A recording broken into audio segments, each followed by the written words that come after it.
Welcome, everybody. Welcome back. Bienvenidos. Hola. Buenas noches. Welcome back to Spanish Interactive Groups. If you're joining me live or if you are watching this afterwards, I just want to thank you for watching and thank you for joining me and thank you for trying to make your life better by learning Spanish and learning a skill instead of wasting time online like we all do. So tonight we're going to talk about verbs, action words.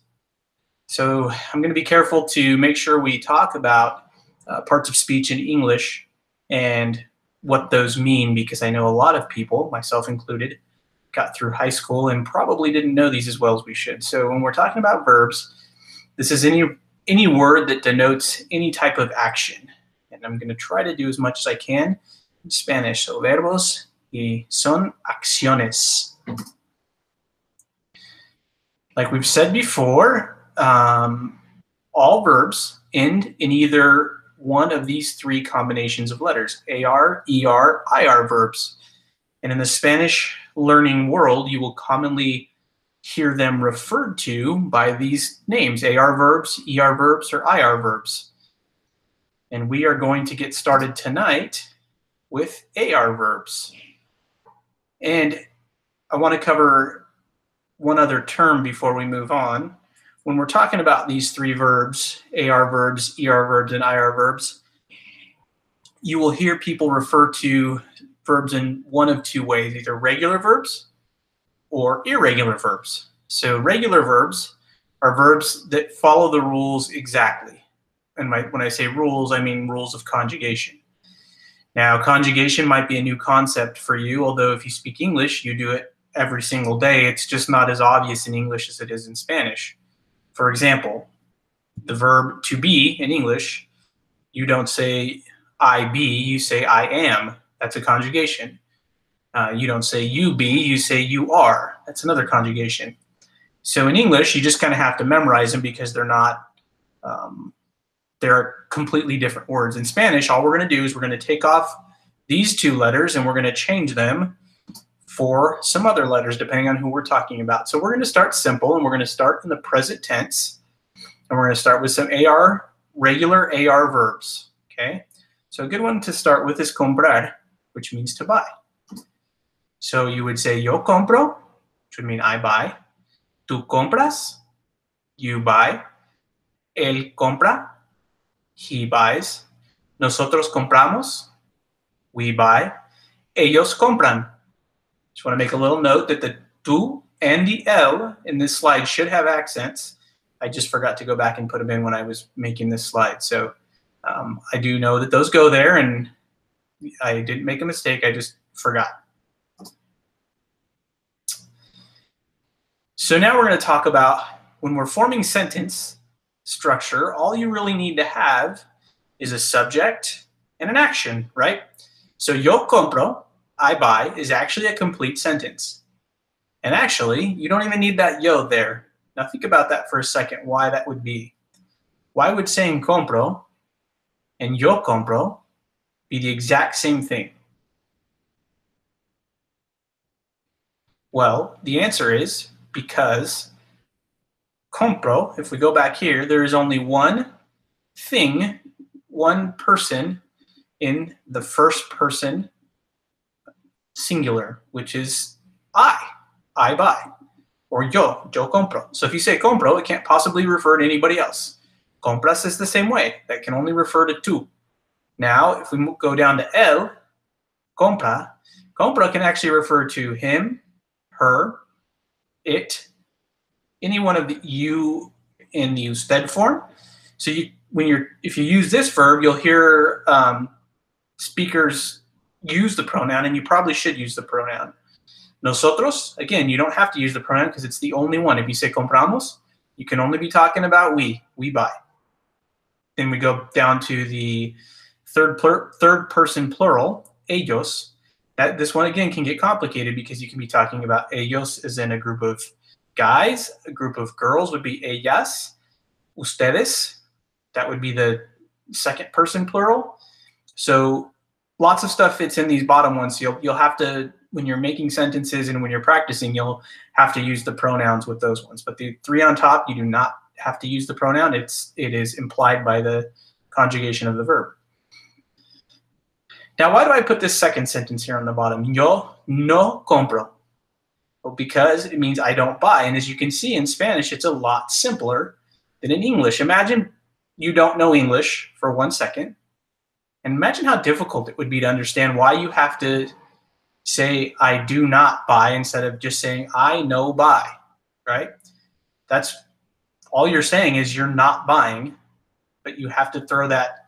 I don't even know what that's called in English, so maybe an English professional could help me to remember what that part of speech is, to have to throw in that do not. But in Spanish, you don't. All you have to say is you just throw in the word no in front of the verb, and you've just now made it a negative sentence, the exact opposite of the positive. So to say I buy, yo compro. I don't buy, yo no compro. And here are some pretty simple, also regular AR verbs that you can use when you're forming your sentences while you're practicing this week. Regresar is to return. Buscar is to look for. Now I want you to be careful here. Buscar actually means to look for, not to look. So when you form a sentence saying, let's make up a sentence. Let's say I look for the books in English. Many English speakers will make the mistake and say, yo busco por los libros. That por is completely unnecessary. You just say, yo busco los libros. Busco los libros. Do you hear it? Just the verb and then the object that we're actually looking for. So that's as we go along these lessons, I'm going to point out some pitfalls that many English speakers have when they're learning Spanish, and how you can impress people and sound more like a native speaker from the very beginning. Trabajar is to work. Hablar, it's a very common one, is to talk. Remember that H is silent. Hablar. You can even put your finger over it and just say it like that. Hablar. Tocar is to touch. Enseñar, again, there's that N should be an ñ. The second one should be an ñ and not an N. Enseñar, to teach. Pagar is to pay. Tomar is to take. Estudiar is to study. Now, if you're watching live, we're going to keep going, but if you're watching this after the fact, why don't you pause the video and practice saying each one of those verbs. Practice your pronunciation a couple times on each one of those verbs, just to kind of get in the habit of using the speaking part of your language. Because if you remember, we talked about you're going to have to learn how to listen and understand, and how to speak, and also how to read and write. If you're learning this just to improve your job skills, writing is probably not going to be most important, but it'll come right along with reading. And reading is actually pretty easy. So as I suggest things, you'll notice that when you read, it actually makes the other two easier. And you'll understand before you'll be able to speak. So the more you practice pronouncing, the better it is. And it's better to get it started early than to try to catch up after the fact. Okay, and here's some other sentence structures that we can create with regular AR verbs. Necesitar, just like it looks like, is to need. Desear is to desire or to want. So when you conjugate one of these verbs and then you add an AR verb in what's called the infinitive form, the infinitive is without conjugating, you've just created a whole sentence. So this first one, nosotros necesitamos estudiar. We need to study. Notice how there's no preposition there in the middle like there is in English. You don't need to put anything in between the necesitar and the estudiar. You just necesitamos, you conjugate, of course, for whatever pronoun you're going to use, and then estudiar, or whatever verb you're talking about, because you can need to do a bunch of these things, right? Necesito trabajar. I need to work. Necesito hablar. I need to speak or talk. Tú necesitas tocar. You need to touch. Él necesita enseñar. He needs to teach. Ellos necesitan pagar. They need to pay. So see, you can already make all these different sentences with just a few words that you've learned. Desear is equivalent to the word desire. We don't use it as much in English as you do in Spanish, but it's very common in Spanish to say, I desire to do something. So I want to do something. And I know if you have any Spanish, you're going to say, but what about this other word? We're not there yet. There is another more common word, but desear is also pretty common. So that bottom sentence, ellos desean comprar muchas cosas. Mean they want to or desire to buy many things. Muchas is many, and cosas is things. Now, I threw this one in here because I wanted to kind of review from last week. If you remember, we talked about adjectives and we talked about agreement in gender and number. So here we have plural, feminine. The word cosa is feminine. So plural of cosa is cosas, which is things. So that muchas has to match the cosas. So on the end there. So hope you remember that from last week. If not, go back and watch the video. Okay, one of the irregular verbs is one of the most used verb, and that's estar, to be. I think you've probably, if you've had any interaction with Spanish, you've probably heard people say, ¿Cómo estás? Estoy bien. Okay, in Spanish, there are two verbs that mean to be. In English, we really only have to be, one.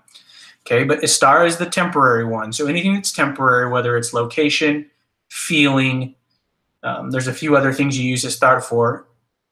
You would use estar over the other verb, which is ser. We've already gone over that. We're going to have a whole lesson on that eventually, on the differences and when to use each one. So don't freak out that I'm not giving you all the information right now. I just want to give you the very, very basics.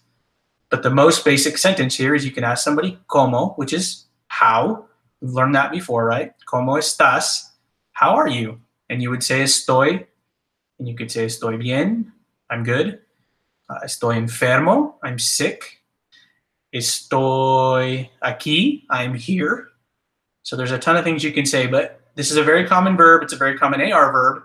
It is not regular, though, and this is why.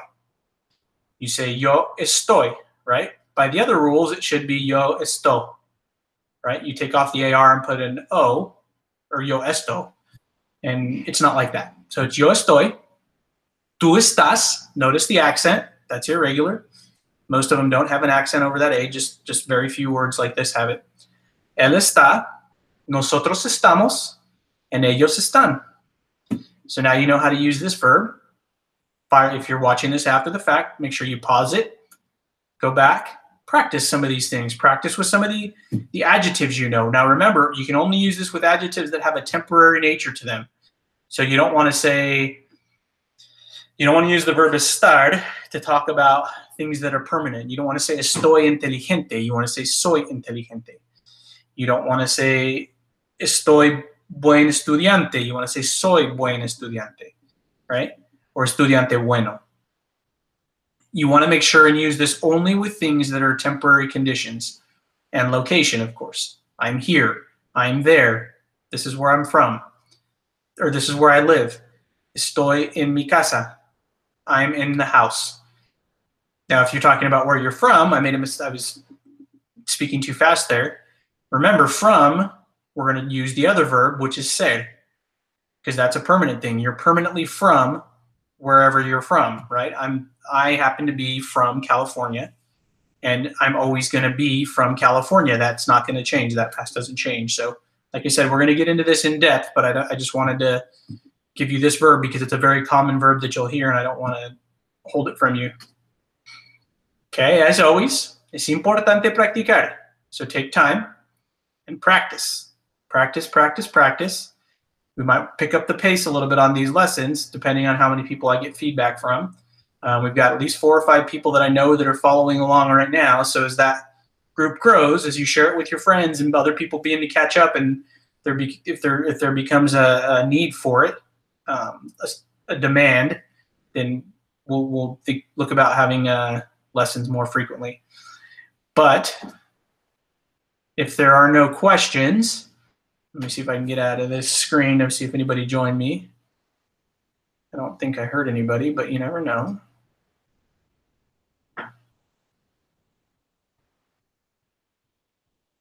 Okay, no, I don't have anybody ready to ask questions. So if you have any questions, email me, put them on my Facebook.